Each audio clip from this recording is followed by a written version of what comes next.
నాలో కూడా ఒక ప్రభు ఉన్నాడు, ప్రభులో కూడా ఒక సిద్ధు ఉన్నాడు. ఎందుకంటే నేను నా లైఫ్ని రెండు సార్లు రీసెట్ చేశాను.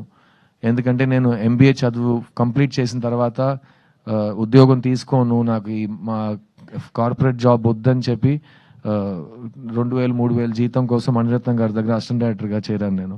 సో అది నా ఫస్ట్ రీసెట్. ఆ రోజు మా అమ్మ మా నాన్న వాళ్ళ కళ్ళలో భయం నేను చూశాను. ఏంటి కుర్రోడు మనకి సినిమాలో ఏ బ్యాకింగ్ లేకుండా సినిమాకి వెళ్తాను అంటున్నాడు, అది డైరెక్టర్ అవుతాను అంటున్నాడు, వీడికి ఏం అవ్వబోతుందని వాడు వాడు వాడు వాడు పెట్టే వాళ్ళకి వచ్చే బాధ. అయ్యో ఈ కుర్రోడు ఎలాగైనా సెటిల్ అయిపోవాలని వాళ్ళు చూసే కళ.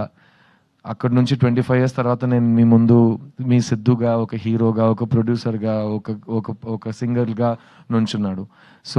So I was allowed to follow my dreams. So అది ఫస్ట్ రీసెట్. తర్వాత మీ అందరికి తెలుసు 11-12 years బ్యాక్ నేను నా లైఫ్ని మళ్ళీ సాఫ్ట్ రీసెట్ చేశాను. అప్పటి వరకు హైదరాబాద్లోనే నా ఇల్లు ఉండేది. తర్వాత నేను సొంతంగా ప్రొడ్యూస్ చేయాలి సినిమాలు, నాకు కావాల్సినట్టు నేను సినిమాలు కొత్త వాళ్ళతో రాయించి కొత్త కథలు ఆడియన్స్ దగ్గరికి చేరించాలని ఒక కళతో నా ఎటాక్ ఎంటర్టైన్మెంట్ బ్యానర్ని స్టార్ట్ చేశాను. అది నా సెకండ్ రీసెట్. సో ఆ 11 years తర్వాత ఈరోజు మేము 5 films ప్రొడ్యూస్ చేసాం. అందులో నా లాస్ట్ ఫిలిం చిన్న, ఇక్కడ తెలుగులో చిన్న, తమిళ్లో చిత్త, అది ఆల్మోస్ట్ 50 awards గెలిచింది.